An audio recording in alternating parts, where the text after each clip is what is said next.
Assalamualaikum warahmatullahi wabarakatuh. Nama saya Muhammad Marwazi dari BPH Ikatan Mahasiswa Muslim Politeknik Negeri Batam.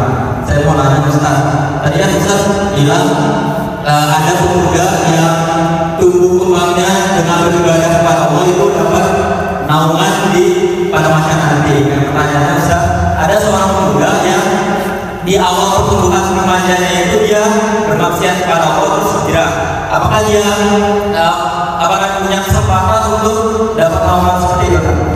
Terima kasih. Baik, luar biasa. Tepuk tangan dulu untuk Farozi. Adek Farozi semester berapa nak? Nak dek. Semester berapa? Semester 3. Tapi mukanya masih SMA. Ada seorang pemuda yang tumbuh kembangnya dapat naungan. Tapi kalau bagaimana dia banyak dosa Pak Ustadz? Allah adalah yang paling sayang kepada umat Nabi Muhammad. Berapapun dosa yang dilakukan oleh umat Nabi Muhammad, Allah tunda siksaannya. Coba lihat. Jangan sampai tumbuh ragil dan Alfred lagi. Cukup yang di Jerman saja. Betul? Jangan sampai ada LGBT. Dulu zaman Nabi Lut, orang LGBT langsung dibalikkan tanah. Tapi umat Muhammad, meskipun dia bermaksiat dalam keadaan telanjang, Allah masih berikan kasih sayang. Kenapa? Karena Allah sayang kepada Nabi Muhammad. Dunia ini tidak akan bisa ada kalau bukan karena Nabi Muhammad. Surga, neraka tidak akan bisa diciptakan oleh Allah kalau bukan karena Nabi Muhammad Sallallahu Alaihi Wasallam. Allah Maha Pengasih dan Maha Penyayang. Allah biarkan orang pemuda yang bermaksiat, tapi kalau dia ingin bertobat, Allah berikan waktu sebanyak-banyaknya. Caranya bagaimana? Illa man tabah wa amanah wa amila amalan salihah faulaika sayubadiluhum sayyiatihim hasanah. Kata Allah, 3 orang kalau memang dia berlumur dengan dosa masa lalunya, hari ini dia bertobat. Yang pertama dia harus kembali kepada Allah. Taubat artinya jalan kembali. Jalan kembali, jalan yang benar. Jalan ini sebenarnya dari bayi lurus. Karena bayi itu dilahirkan atas fitrah. Bersih, tak punya dosa. Mestinya surga begini. Cuma dia ketika baru balik, bengkok ke sini. Bengkok kemana? Ke diskotik. Bengkok ke sini pacaran. Ngebucin-ngebucin. Main TikTok. Akhirnya ketika dia sudah begini, lalu suruh kembali.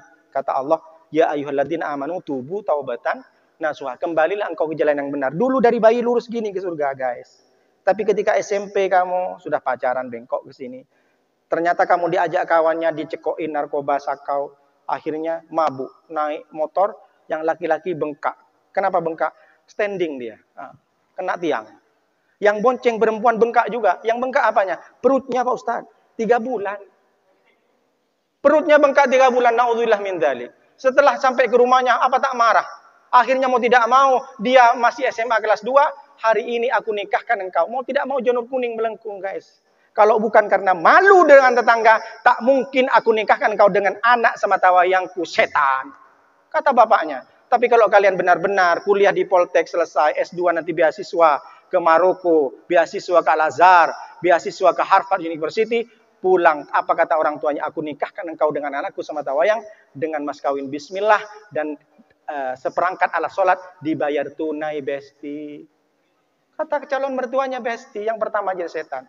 Maka kalau ada kesempatan, mumpung masih belum dijemput oleh malaikat Israel, ada jalan panjang untuk kembali ke jalan yang benar. Pertama tobat, yang kedua wa amala amilan solihah, beramal soleh.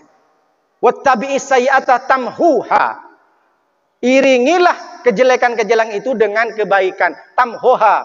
Maka kebaikan hari ini bisa menghapus kesalahan yang lama. Tanpa dibayar tunai oleh Allah. Tapi dengan catatan jangan kembali lagi. Syarat taubat itu ada 3. Yang pertama, jangan menyebut-nyebut dosanya. Berbangga-bangga. Dulu, kamu tahu nggak? Di kampus tuh aku preman.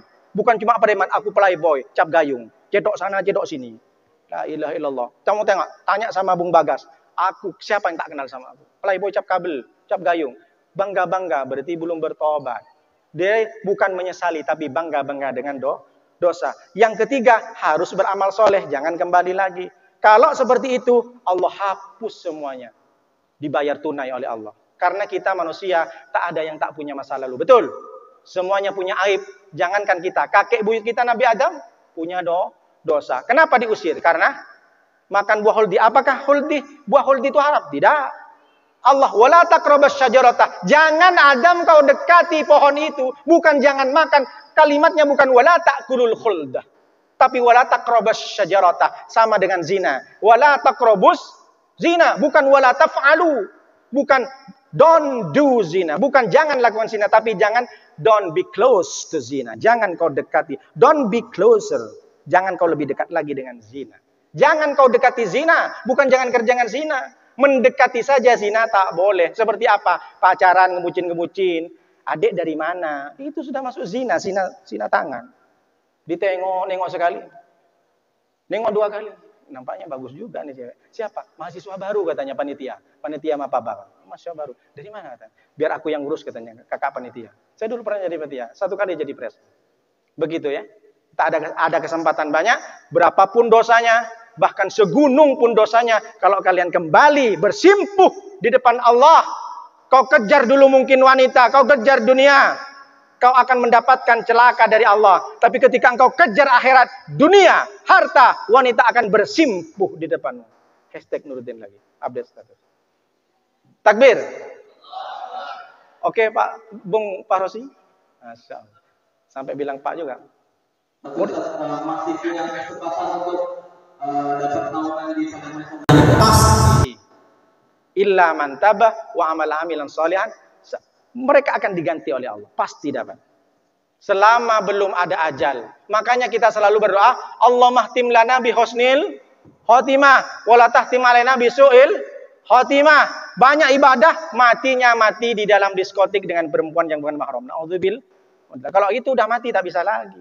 Bahkan di kerongkongan saja. Itulah kenapa Nabi Musa iri sama Nabi Muhammad. Ya Allah, jadikan aku umat Nabi Muhammad. Kenapa? Kau jangan banyak mintalah Musa, kata Allah. Umat Muhammad, ya Allah, dia masih bisa diberikan tobat meskipun nyawanya sudah ditenggorokan. Makanya meskipun banyak berlumuran dosa, maksiat, penjahat, begal, perampok, tukang zina, tukang cabul misalkan. Tapi ketika akhir hayatnya dia mengucapkan La ilaha illallah, mangkana akhiru kalamihi dakhalal jannah. Mangkana akhiru kalamihi La ilaha illallah dakhalal jannah. Barang siapa akhir daripada kalimatnya dengan ucapan La ilaha illallah masuk surga. Bayangkan. Tapi enggak begitu juga guys. Di laundry dulu lah. Dosanya kan banyak. Memang masuk surga. Tapi tengok. Memang ini husnul khotimah. Cuma kalau husnul khotimah syahid, iya. Ini kan bukan husnul khotimah sakit, bukan syahid. Kalau syahid berdarah-darah perang membantu Rasulullah, bebas semuanya. Dosa dihapus, tidak ada siksa kubur, tidak ada hisab, langsung ke surga. Min ayyi abwabil jannah. Silahkan kau para sahabat masuk ke surga Allah dari pintu mana saja. Kenapa? Karena dia sudah punya titel radhiyallahu anhum wa radu'an. Mereka diridhoi oleh Allah, karena diridhoi silahkan kau masuk pintu mana. Karena ada manusia umat Muhammad itu masuk ke surga lewat pintu sedekah, lewat pintu sholat, karena sholatnya bagus, lewat pintu umroh, lewat pintu haji, lewat pintu berdakwah, lewat pintu IMMPB. Takbir. Allah. Ada banyak sponsornya di IMPB.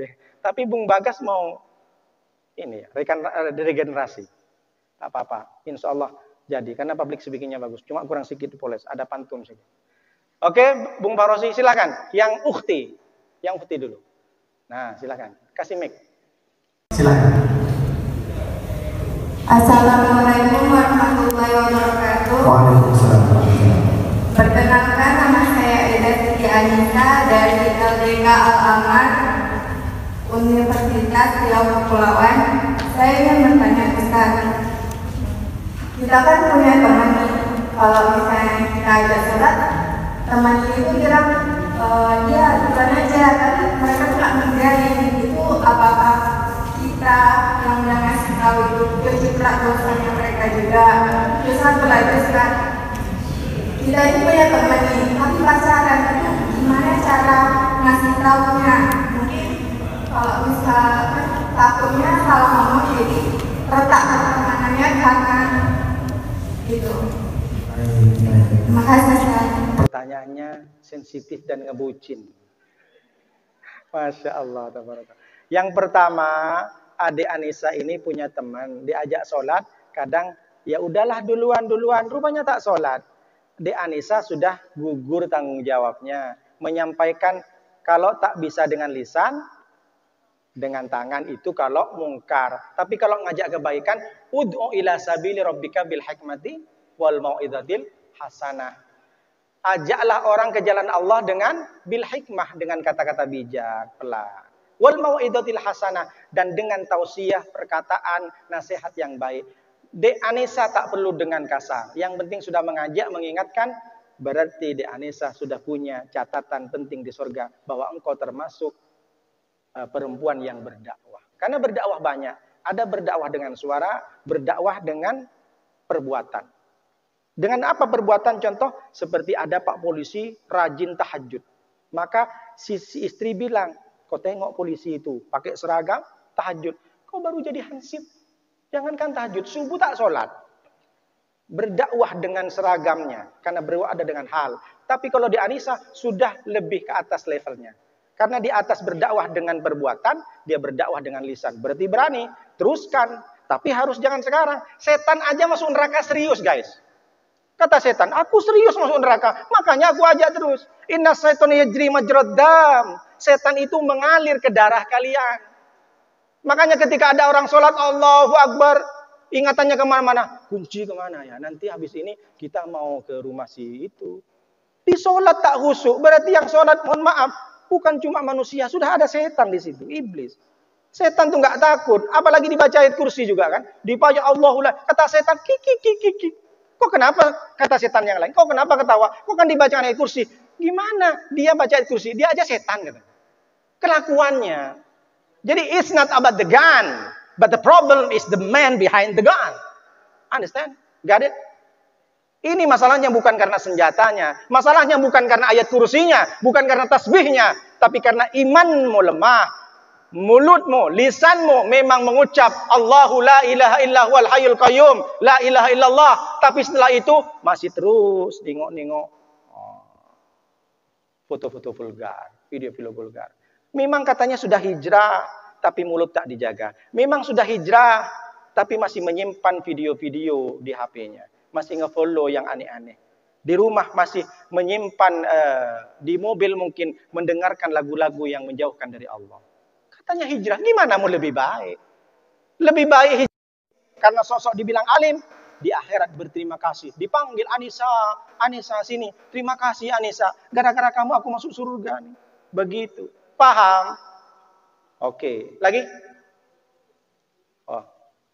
Yang ini habis itu kakaknya. Udah semester berapa kak? Dosen kak? Oh bukan. Satu circle sama saya kayaknya.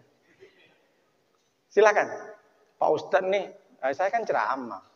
Tak apa-apa lah. Assalamualaikum warahmatullahi wabarakatuh. Perkenalkan nama saya Fauzan Maulana Sidi Haritona dari Lembaga Dakwah Kampus Universitas Riau Kepulauan. Ini pertanyaan Ustaz, tapi ini tidak sesuai dengan materi ya. Tapi tentang sholatnya yang kita bahas. Soalnya ibadah identik dengan sholatnya. Kenapa urusan sholat itu Rasulullah dipanggil ke Sidratul Muntaha untuk mengambil perintah sholat, sementara rukun Islam ini kan ada 5. Yang pertama syahadat, sholat, zakat, puasa dan haji. Nah, kenapa urusan sholat itulah Rasulullah dipanggil ke Sidratul Muntaha untuk dapat perintah sholat? Kita kasih Ustaz, mohon penjelasan. Assalamualaikum warahmatullahi wabarakatuh. Waalaikumsalam warahmatullahi wabarakatuh. Ilahi anta maksudi. Masya Allah. Bang Sodik. Sodik apa Sidik? Sidik. Jujur. Abu Bakar Sidik. Sudah jujur 100%? Sama orang tua jujur? Masya Allah. Mudah-mudahan tetap jujur. Dari namanya sudah jujur. Sidik. Wasta'inu bisobri wassalat. Minta tolongnya dengan karena Allah dengan sabar dan sholat. Perlu diluruskan. Perintah solat bukan berarti Allah berikan ketika Sidratil Muntaha. Karena Rasulullah dengan Allah tidak berhadap-hadapan langsung. Diperlu. Kok bisa Pak Ustaz? Kalau Rasulullah dianggap berhadap-hadapan langsung dengan Allah, berarti Allah mengambil tempat. Paham? Allah mukhalafatul lil hawadis. Ini tingkat tinggi tauhid. Jangan dianggap Rasulullah sudah berhadap-hadapan begini dengan Allah. Kalau berarti duduk-duduk, berarti Allah ngambil berarti Allah manusia. Itu apa wajahnya? Waktu habis. Kenapa sholat? Karena awwalu ma yuhasabu yaumal qiyamah bihil abdi yaumal qiyamah as-shalah.